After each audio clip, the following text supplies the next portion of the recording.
જો તમારી લોન બાકી છે તો તેનો મતલબ એ નથી કે બેંક કાલે આવીને તમારી મિલકત જપ્ત કરી લેશે. જો તમે લોન ન ભરો અને તમારું ખાતું એનપીએ જાહેર થાય તો બેંક સરફેસી એક્ટ હેઠળ ગીરે મૂકેલી મિલકત જપ્ત કરી શકે છે, પરંતુ તેના માટે કાયદાકીય પ્રક્રિયાનું પાલન કરવું પણ ફરજિયાત છે. આ જપ્તી પહેલા બેંકે 13(2) હેઠળ 60 દિવસની નોટિસ આપવી પડે છે, જેની સામે તમે 15 દિવસમાં લેખિત વાંધો ઉઠાવી શકો છો.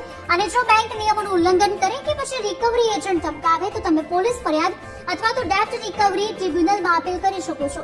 આ સિવાય આર્થિક તંગીના સમયે તમે હપ્તા ઘટાડવા કે પછી સમય વધારવા માટે લોન રિસ્ટ્રક્ચરિંગની વિનંતી પણ કરી શકો છો. મિલકતની હરાજી કરતા પહેલા પણ બેંકે 30 દિવસની પબ્લિક ઓક્શન નોટિસ આપવી પડે છે, જે દરમિયાન તમે બાકી રકમ ભરીને કે પછી સેટલમેન્ટ કરીને તમારી મિલકતને હરાજીમાંથી બચાવી શકો છો. બેંક ગમે તેટલી મોટી હોય પણ તમારી મિલકત જપ્ત કરવા માટે તેણે કાયદાના પગથિયાં તો ચડવા જ પડે. આ વિડીયોને બને એટલું શેર કરો જેથી આ માહિતી બીજા સુધી પણ પહોંચી શકે.